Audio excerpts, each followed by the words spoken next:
What I'm going to talk to you about today is about leadership and leading teams. And while leadership is so important that we can lead large congregations and nations if we're presidents like Karen was talking about, but what I'm really going to talk to you about is leadership in the context of those people that report to you. The people that are on your team. Because that, to me, is so much of what leadership is about. You know, I talk to CEOs sometimes, like, yeah, I like leading, I like giving speeches. I don't really like to manage my team, though. I think they should do that themselves.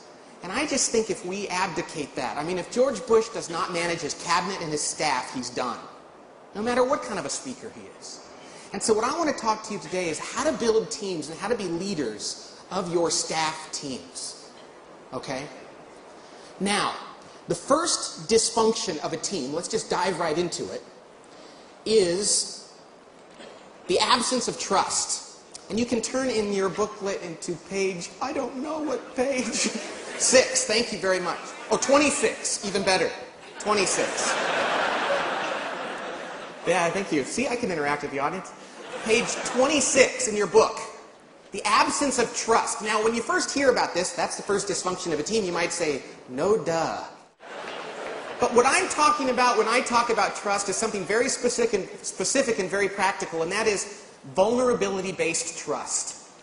As leaders of teams, we have to generate trust on our teams by helping people get comfortable being vulnerable with one another. That means people on a team have to say they're sorry, I was wrong, I made a mistake, I'm bad at that, I need your help, you're better than I am at that, I admire you. They have to be human and real and vulnerable. And yet as leaders, we're certainly not taught this. I mean, you know, it's like, don't let them see you sweat. You know?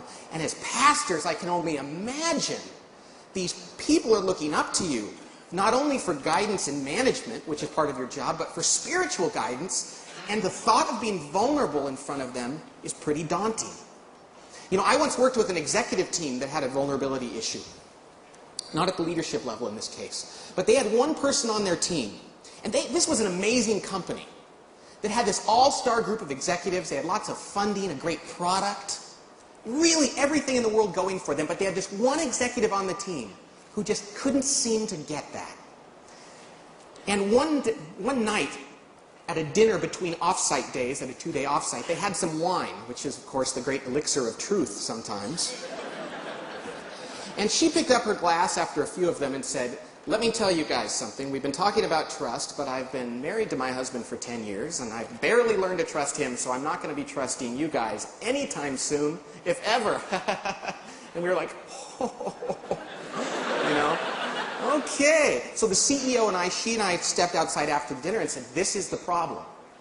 This is the issue, because if just one member of the team has trouble with trust, it really hurts the entire team, because we would go to their off-site meetings, and I would be a facilitator. And whenever we'd be getting into an issue, this one person would speak, and whatever she said, people learned not to comment on it at all. The conversation would grind to a halt. It would be uncomfortable until somebody changed the subject and they moved on. Because they realized if they ever commented on anything she said, all that she was going to do is defend her position. There was no use challenging her or even putting out another point. Because one member of a team can hurt the dynamics that much. Now, I want to be very careful here, especially in this environment. This CEO didn't go out and say, all right, you're fired. You know, I don't think you should go to your management team and go, yeah, trusting, not trusting, bye-bye, trusting, not trusting, trusting. Because we have to work with people to help them understand the importance of this. But ultimately, after months of working with this person and trying to get her to open up and be more vulnerable, she couldn't do it. She had to manage her out. You saw that conversation. We're going to talk more about that in a little bit. The next off-site meeting I attended with that team after she had gone, it was amazing to watch the dynamics. They got into issues. They made faster decisions. They made better decisions. People didn't hold back purely because they had one member of the team who previously couldn't trust who was gone. It was like watching a whole new company. This is so critical in our organizations. And so many leaders, the question I have to ask you is, can your people be smarter than you? Can they be better than you? Can they have skills that you can look them in the face and say, I admire that in you, I want to be more like you in that way? And it can't be like, gee, I'm glad you're good at accounting because I hate doing that, you know. It's got to be something that you really admire, you know.